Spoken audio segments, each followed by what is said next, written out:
Chapter 6 Gary Gunderson and Sons, Guns and Guts. Awoke and refreshed, Marceline showered off, then ate pancakes, and read the newspaper. Circling a few different local bands on show, it looked like some new bands were playing at the Five of Clubs bar this week, and Marceline did not want to miss any of them. She wrote in the newspaper a reminder to herself that she needed to call up and buy tickets tonight. Depending on how the day went, she may or may not have a date. Tenebris jumped up on the counter, purring and batting his head against her arm. Marceline scratched his head and absent-mindedly asked him, "Have you heard of any of these bands?" Marceline asked her purring demon cat. He nodded and stretched out his claws and yawned before finally speaking. "Yeah, I think they're pretty good. Fallen Grace thinks they're okay, but not as good as the Screaming Banshees." Marceline chuckled at that.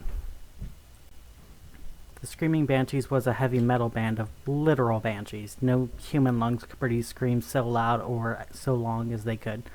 So naturally, they were one of the most popular heavy metal bands in the world.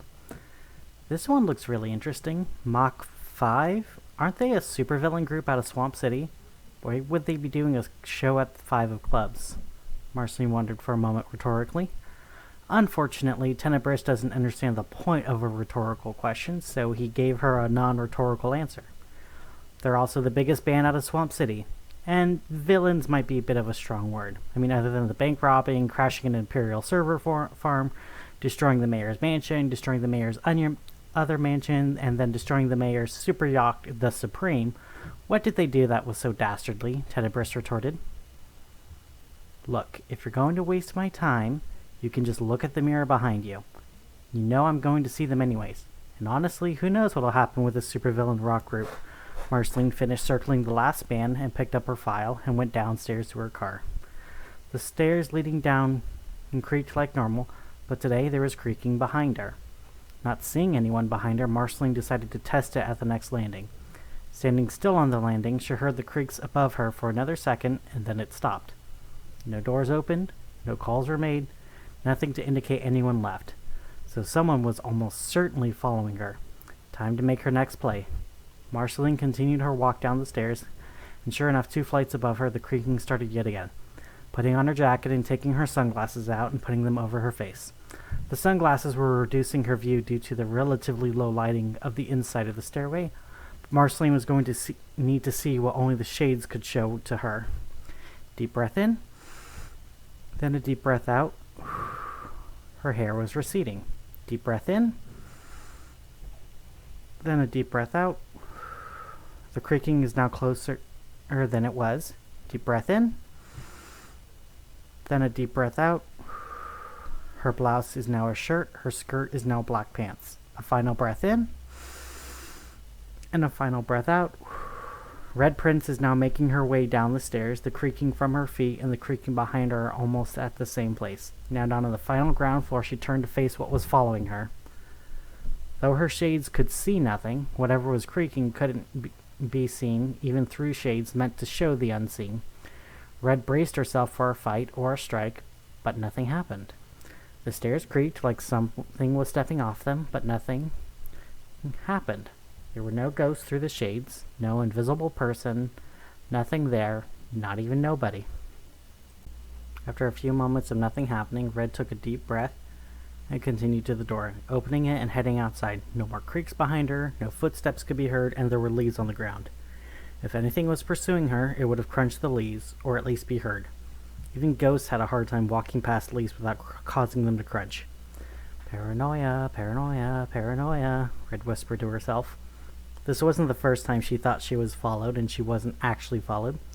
Still, she took her precautions, deciding to err more on caution rather than risk that something unknown and unknowable was following her. Red made it to her car and began to drive to the gun store. Lucky for her, it opened early, and like a lot of gun stores in River City, it had its own gun range. So, a detective coming in to check out the guns and bullets for sale could be passed off as just her practicing, unless the shopkeeper was either more paranoid than she was, or smarter than she gave him credit for. Red glanced at the file and looked at the alchemical symbol for sulfur her was showing, and the shopkeeper's mark as Satanic Cross. Giggling to herself after seeing that, Red shook her head as she pulled up into the parking lot. Okay, so she wasn't worried about the shopkeeper being smart enough to realize why she was there. Still, one doesn't need to be smart to be paranoid, and one also doesn't need to be smart to be right. Walking into the shop, Red saw two different men at the counter. One was showing off a revolver with 8 shots to a woman with manager hair and green glasses. She was admiring the pistol and also looking at some of the trick rounds beneath the glass, trying to get a clear match for her gun.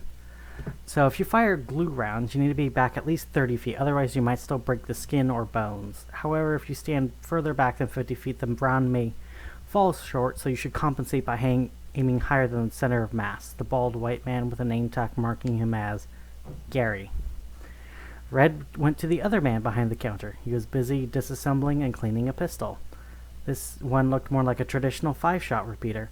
Red stood across from the man while he was cleaning. His name tag auspiciously marked him as Sons. After almost 2 minutes without him noticing, Red decided to clear her throat, hoping that would catch his attention.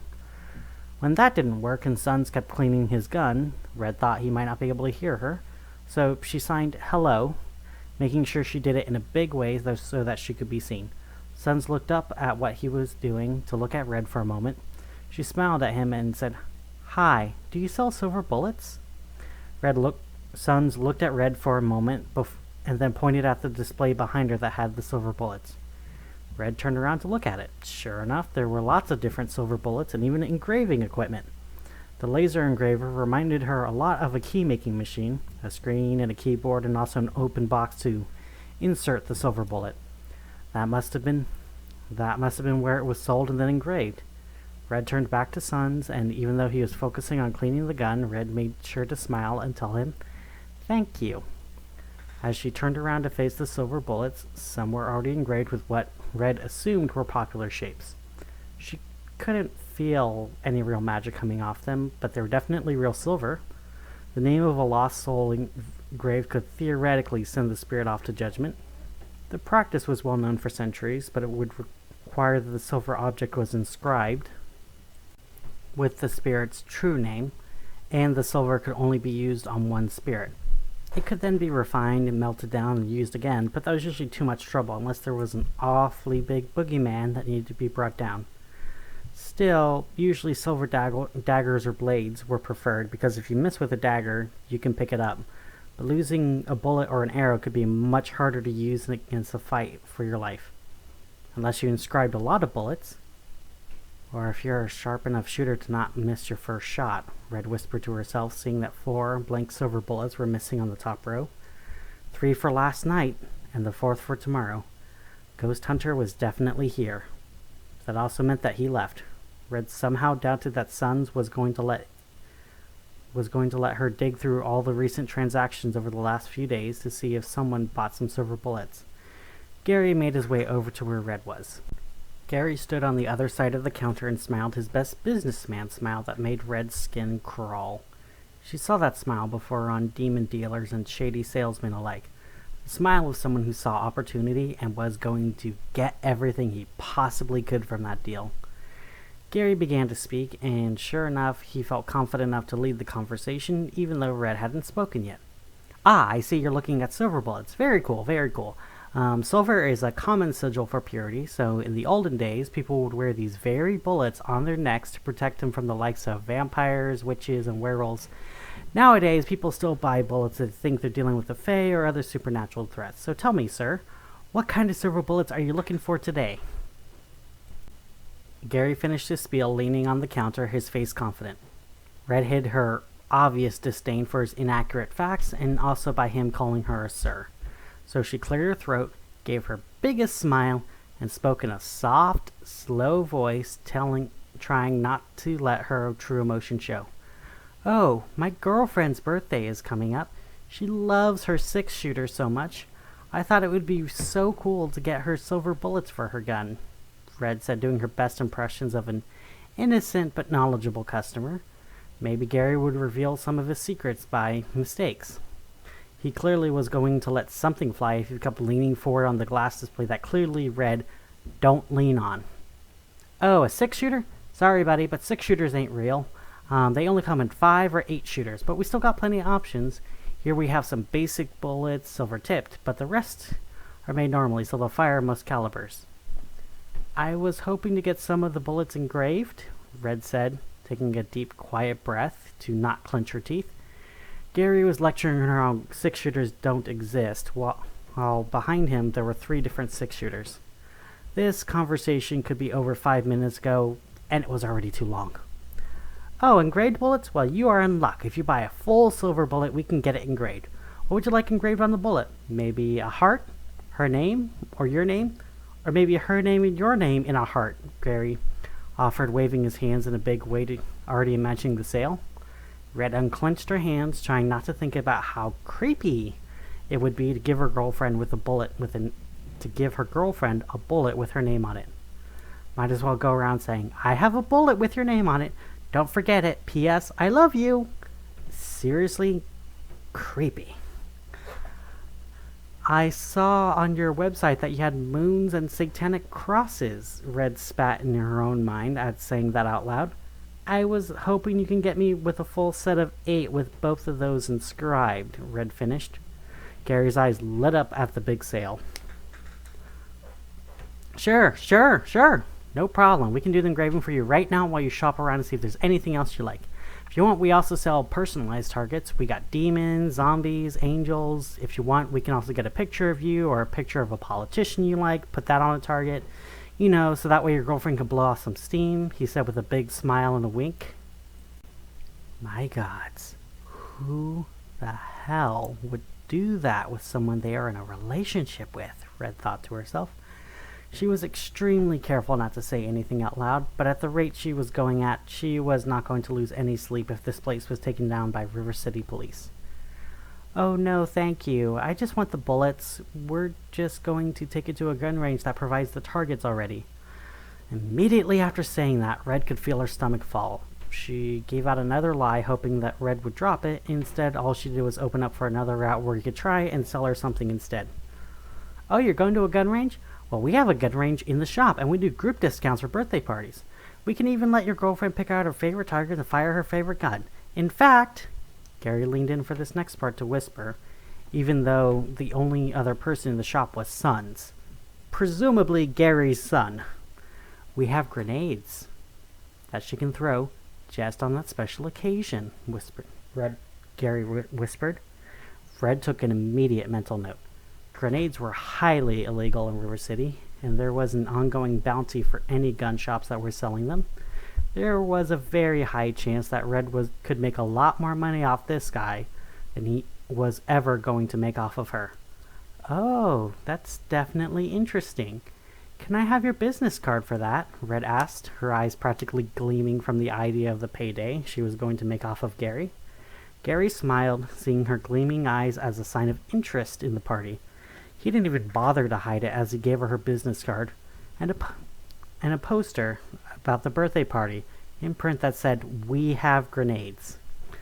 Taking the papers, Red pointed to the bullets.